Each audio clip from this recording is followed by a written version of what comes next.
Leon Panetta held a series of top jobs in Washington during a widely respected career in public service. He served as White House Chief of Staff under President Clinton, Director of the CIA when Osama bin Laden was killed, and Secretary of Defense under President Obama. Now he is chairman and co-founder of the Panetta Institute for Public Policy. Secretary Panetta joins us from Nashville, Tennessee. Secretary, always good to see you. Thank you so much for joining us. Nice to be with you. What do you think the Secretary of State needs to achieve in his visit to Moscow today?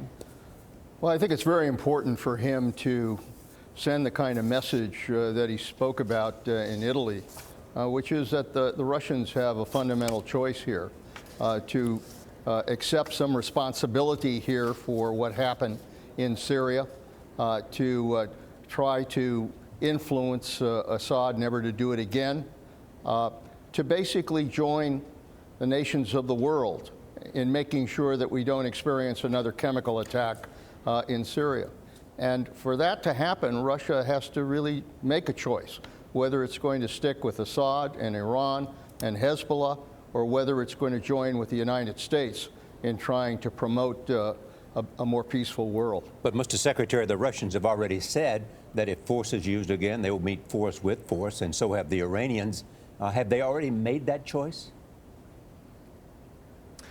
Charlie, in the world of foreign policy, the name of the game is to obviously send all kinds of messages to each other, recognizing that we're still a long way from any kind of direct confrontation. I don't think the Russians want confrontation with the United States, and I don't think the United States wants direct confrontation with the Russians. But we're in for some tough negotiating right now in terms of really trying to get the Russians to exert some influence here so that Assad does not conduct additional chemical attacks. After all, Russia does bear responsibility here. They're the ones that negotiated the agreement. They're the ones who failed to enforce that agreement. And so they have a great deal of responsibility to do what's right. Robert Ford, the ambassador, former ambassador to Syria, told me last night that Assad has won. The civil war is over. You share that judgment? No, I really don't. I think that there's no question that Assad has been reinforced by the Russians, by Iran, by Hezbollah, by the fact that no one was willing to take him on directly. And so there's no question he's exerted some strength here in terms of trying to retain control of Syria. But the fact is that there is no future in Syria with Assad.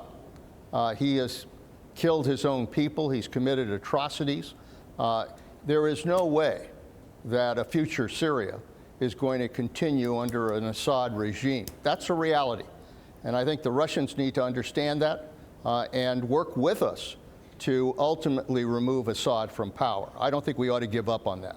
What indications do you have that the Russians might cooperate? I mean, there's an AP report that says Russia had advanced knowledge of Syria's chemical attack, and it was a Russian-made fighter jet that bombed a hospital treating victims in Syria. What did you make of that report? Well, it doesn't really surprise me that the Russians would have some sense of what the Syrians were up to.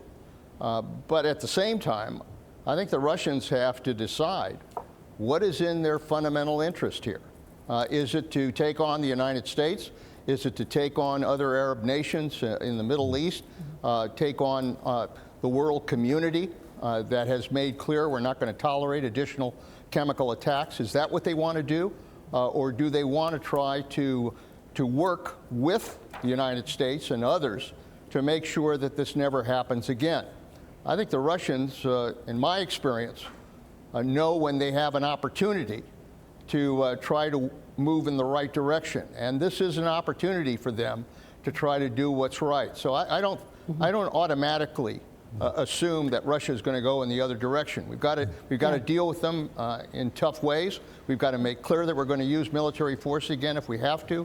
But in the end, we've got to convince them that they've got to work with us. Mr. Secretary, let's talk about the issue of North Korea. President Trump has just tweeted this: North Korea is looking for trouble. As you know, the Pentagon has moved an aircraft carrier off the Korean peninsula.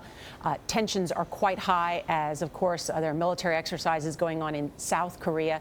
Do you think something may happen this week? Well, I worry about the fact that April 15th is the birthday celebration of their founder in North Korea. And every time they have a celebration like that, they tend to do something provocative. And I suspect that they're working on either an additional missile shot or a nuclear test or something to show the rest of the world that they're, that they can influence what happens in that region. So for that reason, I think it's important for us to have our force present in the region. We need to show that we're prepared to take whatever action is necessary to ensure that North Korea does not engage in any deliberate attack in that region. So we've got to be tough with them. We've got to make clear that we're not going to tolerate this kind of provocation. But at the same time, we've got to continue to try to see if China can pursue the kind of pressure that will bring us back to the negotiating table. What is our red line inside of a North Korean attack? What is it that should cause us to take severe action?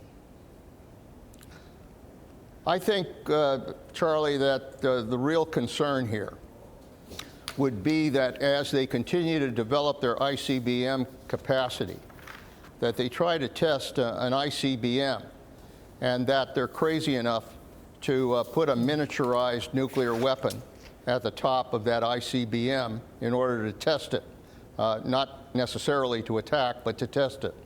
I think if we see that, if intelligence presents that kind of scenario, that would be very dangerous in terms of the United States and that region, and I think would indeed cross the line in dealing with North Korea. Leon Panetta, thank you so much.